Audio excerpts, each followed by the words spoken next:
Hi, and welcome to 647. 6 stories for 7 a.m. because there's a famine of truth in our land. And this is your quick news fix. And the truth starts now. And the tapas bar is open. What do we got? 1, 2, 3, 4 offerings from the chef on a Monday. What did you do this weekend to deserve this? Let's go. 1-1. A hunting stand with a sight line to where Trump gets off Air Force One. What the hell is going on? The U.S. Secret Service uncovered a suspicious hunting stand up in a tree with a direct line of sight to where President Donald Trump exits Air Force One at the Palm Beach International Airport, officials told Fox News Digital. What are we doing here? I mean, there are multiple threats against Trump all the time. And the more these indictments come out, the more moneyed people are going to want him gone. And we don't have a very good track record with the Secret Service. How about putting 25 SEALs on this guy and let them go all over everything? That stand was up in that tree for months. Where were they the whole time? It's just unbelievable. It's only by God's hand this guy's alive. All right, tapas offering to Anna Paulina Luna with 3 death threats against her. Florida GOP Rep. Anna Paulina Luna on Friday revealed that she has spoken to law enforcement officials and the Justice Department about 3 death threats she has encountered in the past week. Luna did not specifically state who the target of the threats were or provide any details about the threats, but touted her record as one of the top conservative voting members of Congress. That's why she's receiving the threats. Over the last week, I've had 3 cases open for death threats for which warrants are being or have been issued, Luna posted on X.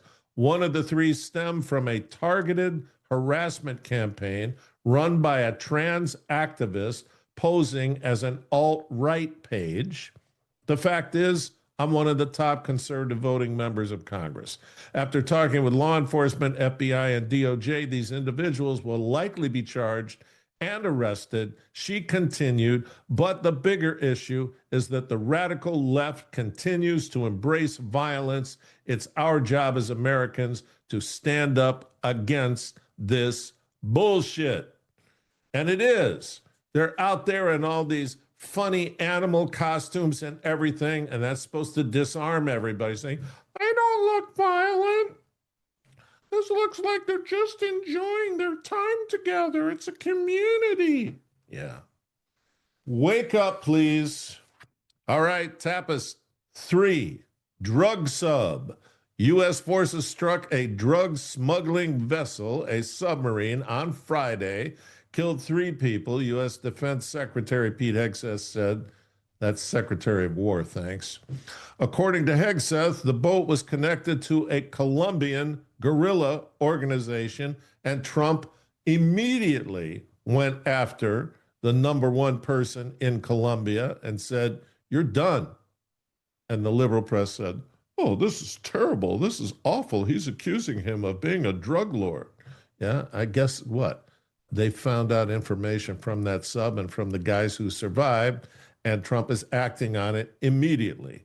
The vessel was known by our intelligence to be involved in illicit narcotic smuggling, was traveling along a known narcotic trafficking route, and was transporting substantial amounts of narcotics. Go Trump. All right, tapas serving 4. Chainsawing the Louvre. You can't make this stuff up. Is nobody doing their job anymore? Nobody anywhere doing their job anymore. Okay, so thieves broke into the Louvre in France, in Paris, through the window of the renowned Galerie des Apollons, the gallery that houses part of France's crown jewels, right? So the The museum's open. It's Sunday morning, a big tourist morning. It's open. And these guys from outside the building pry a window open, walk in, chainsaw this jewelry case, and take out all this priceless Napoleon jewelry and crowns and everything, and leave and escape on scooters.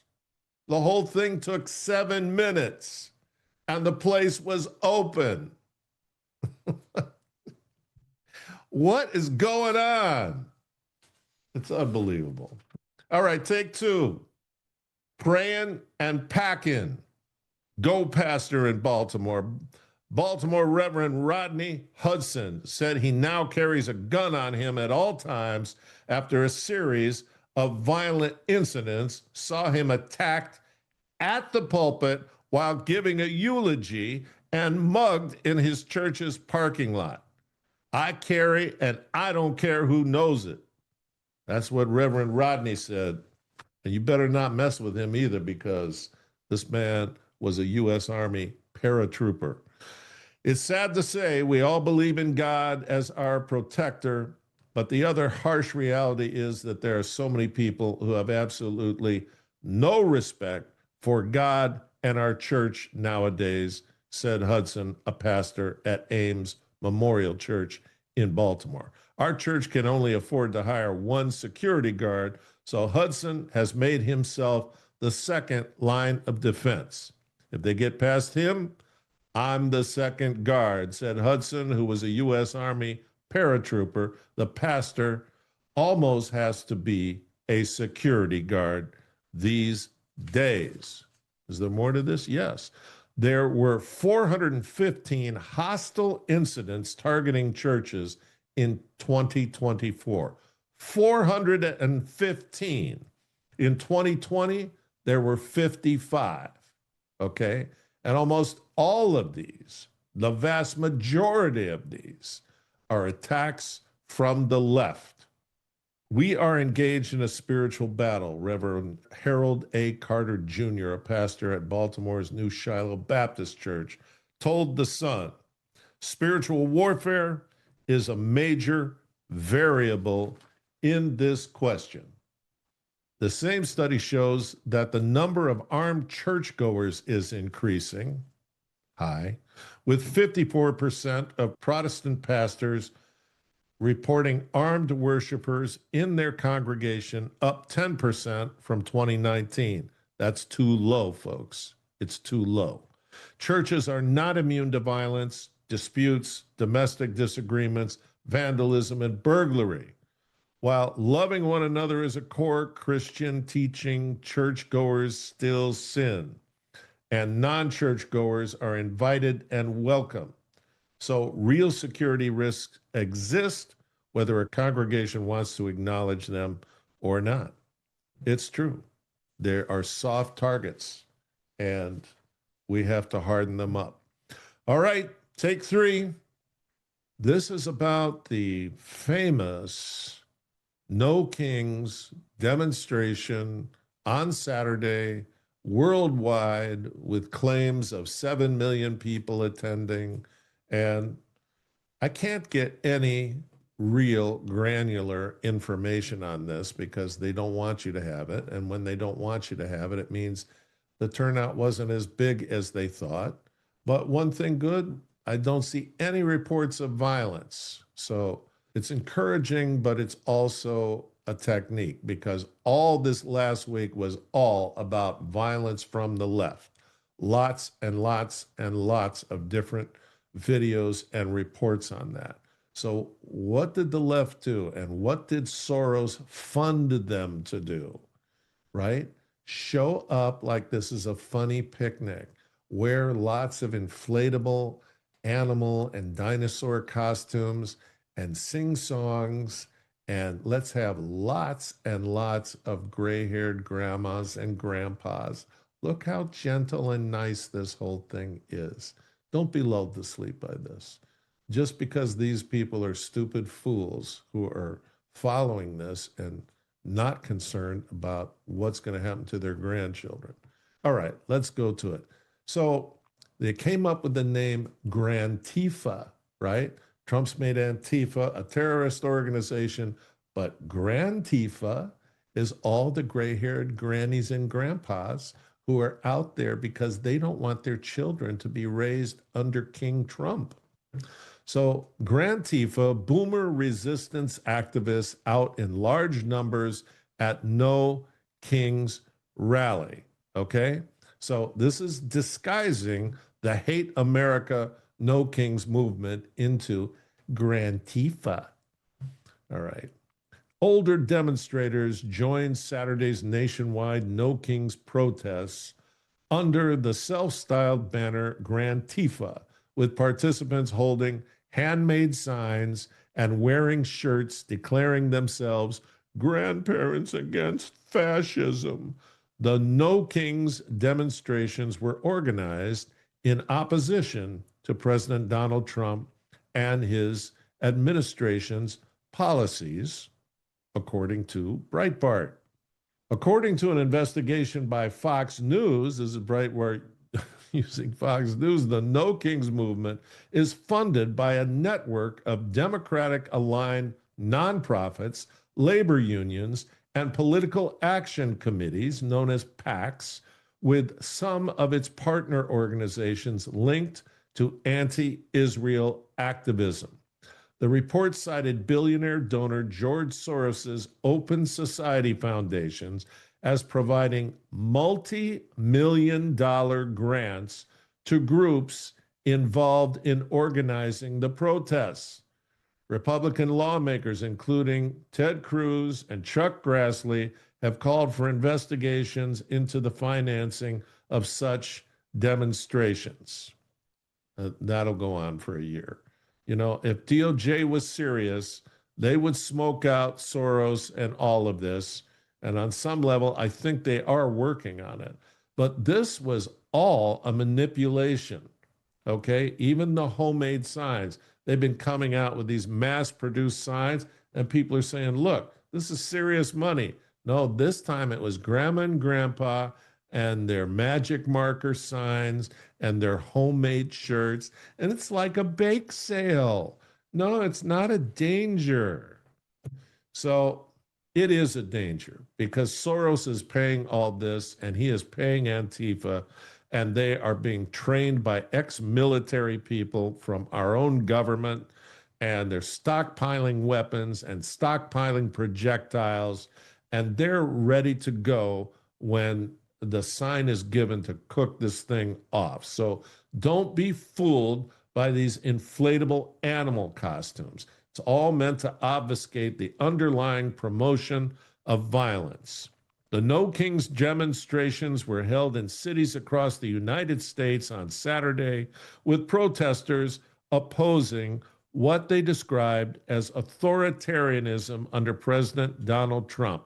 Demonstrators included a wide range of groups and individuals, with attendees seen wearing inflatable frog, cat, and dinosaur costumes and carrying homemade signs. All right. Dems support violence against the right, and the majority of violence being supported has been the left against churches and schools. And you know what? All we heard during the Biden era was white supremacy that's the great domestic threat to our nation.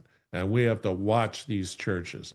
This is all an anti-Christian movement, okay? It is get rid of that, because we can't control people if they have a thriving, active faith in Jesus Christ. They will not be afraid of us, and they will not be subject to our manipulation.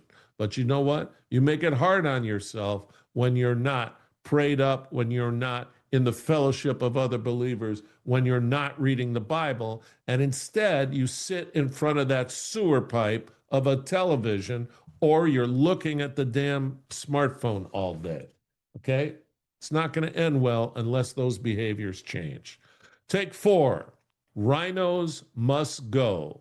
Here's a spotlight on West Virginia Senator Jim Justice's finances are in the spotlight after the IRS recently filed notices of a federal tax lien totaling more than $8 million against him and his wife, Kathy.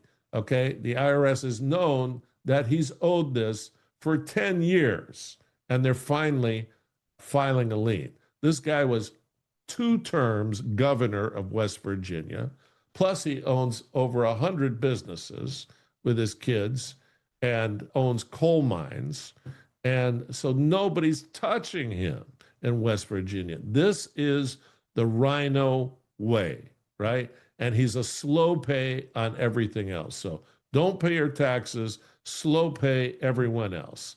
And to you out there, if you're a status quo Republican and tea times are more important to you than the Constitution, or the care of your grass is more important to you than the Constitution, you better wake the F up. Sent out a special report this weekend with The Big Lie featured part 1 and part 2. And I get these clowns saying, take me off the subscriber list. Hey, be gone, dudes. If you can't figure this out, your day's over. People like this, look, I want to read to you a Forbes profile of this guy. James C. Justice 2 is many things. He's a RINO. He is a coal mining billionaire with an estimated net worth of $1.5 billion. He's the 36th governor of West Virginia. He owns, along with his kids, some 100 companies. He was elected as a Democrat, but switched parties once in office. The worst kind of Democrat.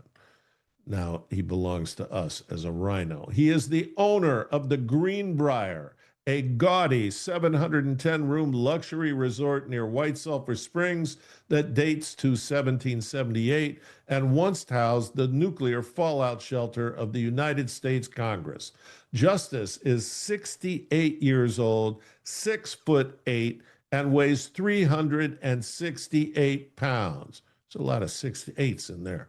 He has a sandwich named after him at the local Arby's, while at Hardee's, there hangs a handwritten note, Hardee's gals, please take care of Big Jim, a great guy, Donald J. Trump.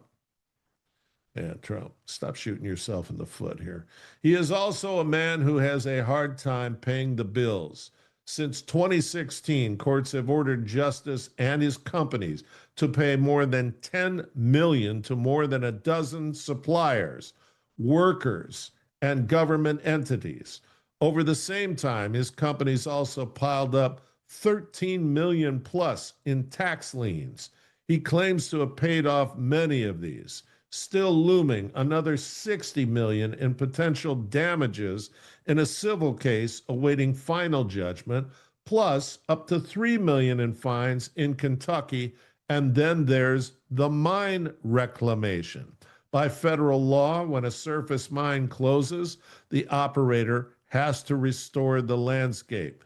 Virginia's Department of Mines, Minerals, and Energy estimates that Justice's coal companies face $200 million in reclamation liabilities. Justice claims it will cost closer to $10 million. What does he care? He's worth $1.5 billion, and he just pays his legal team to keep pushing this off into the future, kicking the can down the road. This is how the RINOs work. He's really a Dem, so it's all about stealing. All right, take 5. Hamas keeps killing. Why? I thought they had a peace agreement. It's what we do.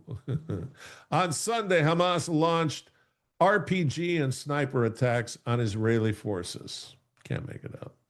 Hamas says it will not disarm. Trump phase 2 with Vance and Witkoff flying there on Monday. Would you like to be them? I wouldn't.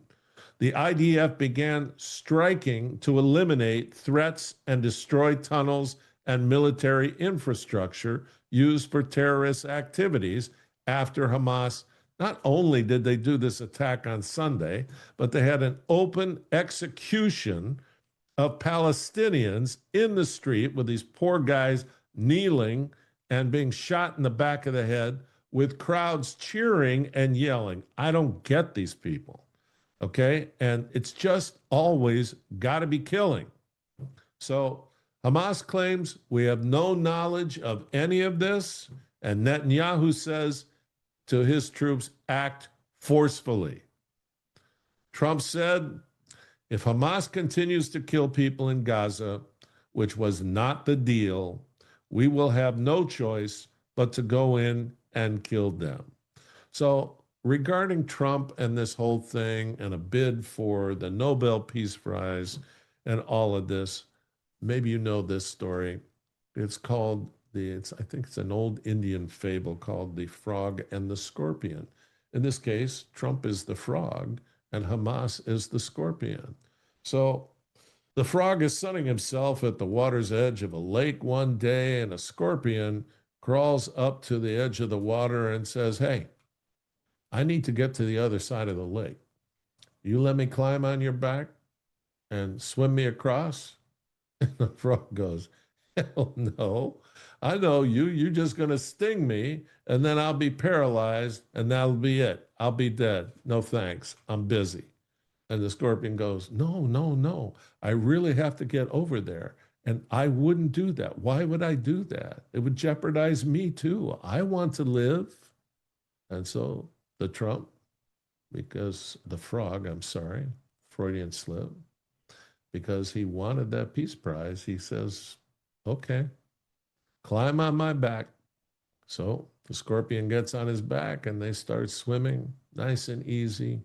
Heading across the lake, they get about halfway across, and the scorpion goes bam with his tail and stings the frog. The frog goes, oh, what the hell did you do? I'm already getting paralyzed. We're both going to die. Why would you do that? He goes, I'm a scorpion. It's what I do. So listen up, Trump. Maybe there's a famine of truth at the White House, but you keep dealing with these people and you keep dealing with these Democrats like, well, there's a process we have to go through. Process is boom, boom, boom. That's the only thing all these people are going to understand. And until then, you're just giving them too much time to prepare. All right, take 6. This is the Advanced Reprobate Mind Study, and this could be the queen of that study. Yes, indeed, we're talking about Kamala. Kamala, she's in the press. This is a different ARMS study because it has a complication called the Peter Principle complication. For those of you who have forgotten the Peter Principle, it is when people in a hierarchy are promoted to their level of incompetence. So in this case, even the Peter Principle has a secular humanist complication, right? Because we are dealing with Dems, and Dems will vote for a senile, hair sniffing, ice cream licking, shower with your daughter, wreck of a human who sold us out to China, then stage a silent coup and promote an Indo-Jamaican BJ queen who cannot answer a question cogently because too much spunk puts your mind in a funk. Man, that could be a James Brown song. Too much spunk, put your mind in the funk. Too much spunk, put your mind in the funk. Yeah, too much spunk, put your mind in the funk. Too much spunk, put your mind in the funk. Just like James Brown, if we had a bass line, if I had some horns, make it spunky. Hey, make it spunky. Yo, make it spunky. Now, make it spunky. Too much spunk, put your mind in a funk. Hey, too much spunk, put your mind in the funk. Okay. Pat, you better not edit that out. You know what? This doesn't happen anywhere else in my life. I have a testimony in the rest of my life. I teach Sunday school to adults.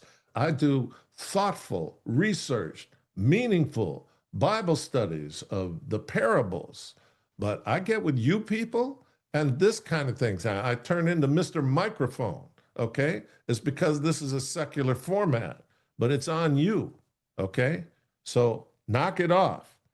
All right, so what is Kamala talking about here? So Kamala absurdly claiming she was the most qualified, she's speaking before a group of people on the West Coast, claiming she was the most qualified presidential candidate in U.S. history during an interview with lefty journalist Kara Swisher. Never forget that Kamala Harris launched her political career in the bedroom as a married Mayor Willie Brown's mistress.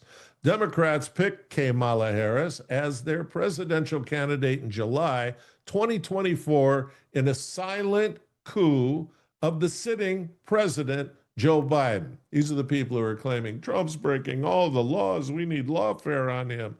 Kamala Harris is best known for being the former San Francisco Mayor Willie Brown's much younger side piece. Kamala said to an audience of lefties that many said she was the most qualified presidential candidate in U.S. history. This is the Peter Principle. The fact that I was elected district attorney for 2 terms as the first woman elected attorney general of the state of California, Harris said to Kara Swisher. She continued, I ran the second largest Department of Justice in the United States, second only to the United States Department of Justice. We got that. I was the United States Senator, second Black woman elected in the history of the United States Senate. I was the first woman vice president of the United States. Some people have said I was the most qualified candidate ever to run for president. Of course, the crowd of leftists went crazy. But you're not crazy, and I'm not crazy. And so please like us, share us, make comments, push us out to your friends.